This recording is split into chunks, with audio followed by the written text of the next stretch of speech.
प्रिय मित्रों, राधे राधे, जय श्री कृष्णा। ज्योतिष रहस्य चैनल में आपका स्वागत है।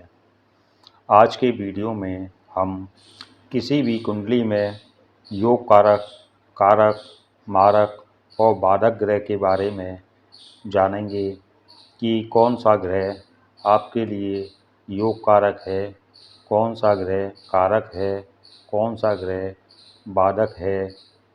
बड़ी ही सरलता से आप जान सकते हैं कि कौन सा ग्रह योग कारक, कारक और मारक है। तो शुरू करते हैं हम आज का अपना कार्यक्रम। कारक, योग कारक, मारक, बाधक ग्रह। तो सबसे पहले जानते हैं योग कारक ग्रह। योग कारक ग्रह वह होते हैं जो केंद्र और त्रिकोण दोनों के स्वामी होते हैं। यह बहुत ही ज़्यादा शुभ माने जाते हैं। आगे मैं एक उदाहरण कुंडली लूँगा और उसमें आपको योग कारक ग्रह कैसे निकालते हैं यह भी बताऊँगा। अब जानते हैं कारक ग्रह वह होते हैं जो आपको शुभ फल देते हैं। इन्हें अच्छा शुभ फलदायी ग्रह माना जाता है। यह आपको परेशानी से बचाते हैं और आसानी से सफलता दिलाने में सक्षम होते हैं, इसलिए इनको कारक ग्रह कहा जाता है। कारक ग्रह को आप अपनी लग्न कुंडली देखकर कैसे जान सकते हैं, इस पर चर्चा करते हैं। प्रिय मित्रों, तो आप अपनी अपनी कुंडली खोल लें। लग्न, पंचम और नौवें घर को देखें। पहले घर को लग्न कहते हैं। यह तीनों घर जो होते हैं वह एक दूसरे से नव पंचम का संबंध बनाते हैं। जैसे लग्न का पंचम के साथ पंचम और पंचम का लग्न के साथ नवम का संबंध है। इस योग को ज्योतिष में बड़ा ही शुभ माना जाता है। इन्हीं 1, 5, 9 को त्रिकोण भी कहा जाता है। दोस्तों, मैं एक उदाहरण कुंडली लेकर आपको योग कारक और कारक ग्रह कैसे देखा जाता है, कैसे निकाला जाता है के बारे में बताता हूँ। जैसा मैं बताता हूँ वैसा आप अपनी कुंडली में भी देखें कि यह कैसे पता लगाया जा रहा है। 1-2 बार प्रैक्टिस करने से आपको यह निकालना बड़ी आसानी से आ जाएगा। तो देखते हैं एक उदाहरण कुंडली। जैसा कि आप स्क्रीन पर देख पा रहे हैं, मैंने एक मकर लग्न की कुंडली उदाहरण के रूप में ली है। इसमें लग्न में 10 नंबर लिखा हुआ है। इसका मतलब यह हुआ कि लग्न का स्वामी शनि हुआ, जो एक कारक ग्रह है। अब इसी प्रकार पंचम भाव में 2 अंक लिखा हुआ है और 2 अंक का स्वामी शुक्र होता है। 9वें भाव में 6 अंक लिखा हुआ है और 6 अंक का स्वामी बुध होता है। तो इस प्रकार हमने जाना कि योग कारक ग्रह शनि, शुक्र और बुध हैं। दोस्तों, मैं आपको अपनी पिछली वीडियो में कौन सी राशि का कौन सा स्वामी होता है वह बता चुका हूँ।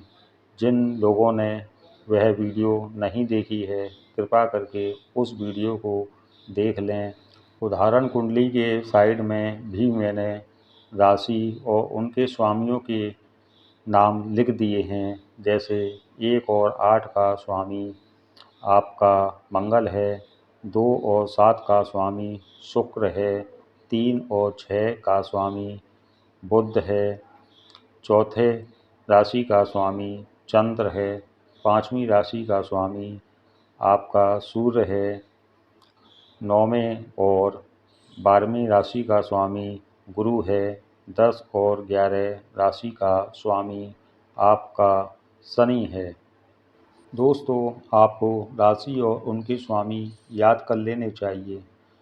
यदि नहीं किए हैं तो साइड में लिखे हुए हैं, उसी के अनुसार आप अपनी कुंडली में देख लीजिए कि कौन सा अंक लिखा हुआ है और उनका स्वामी कौन सा है, जिससे आपको यह मालूम पड़ पाए कि आपकी कुंडली में कारक ग्रह कौन कौन से हैं।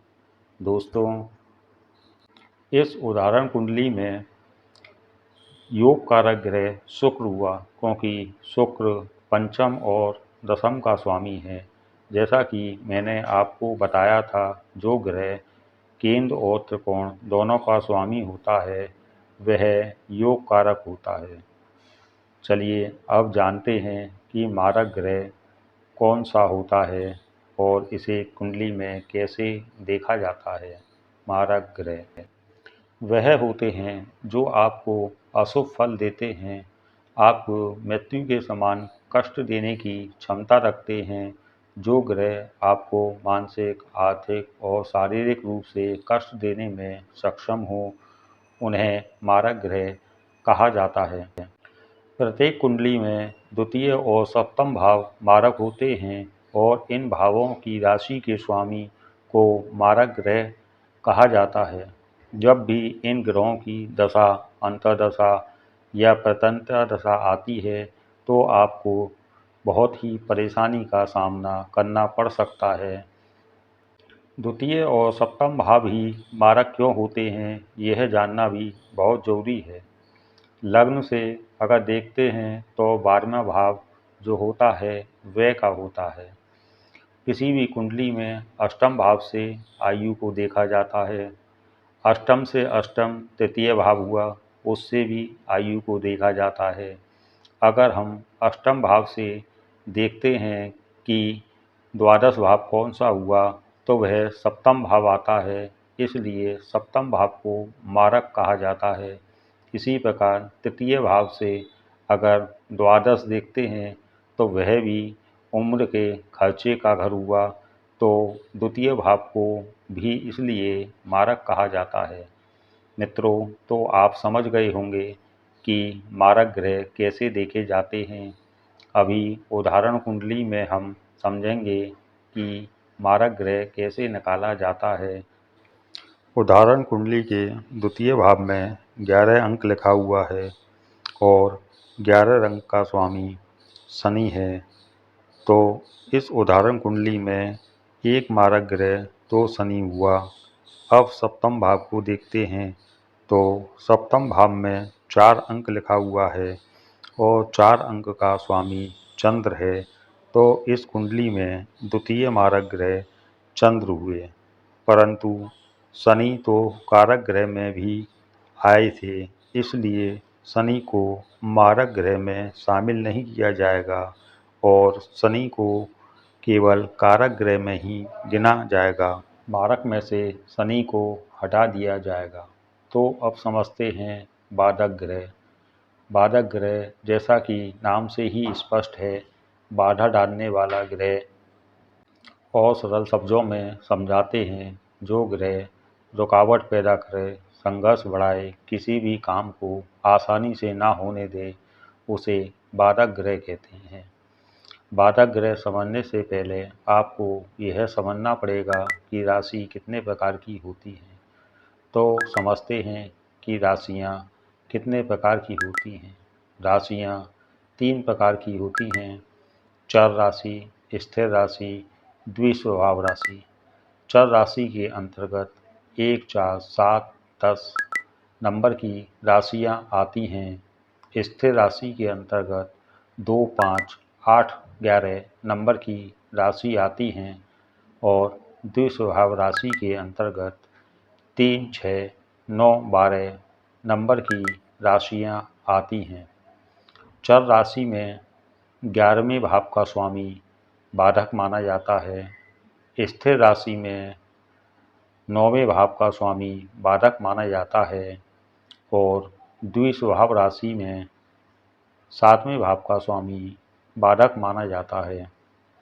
इनको याद करने के लिए केवल आप चर राशि का क्रम याद कर लें कि 11वें भाव का स्वामी बाधक है, और फिर स्थिर राशि में जानने के लिए उसमें से आप 2 घटा दें तो 9वें भाव का स्वामी आ जाएगा। इसी प्रकार द्विस्वभाव राशि में बाधक जानने के लिए आप फिर 9 में से 2 घटा दें तो 7वें भाव का स्वामी आ जाएगा।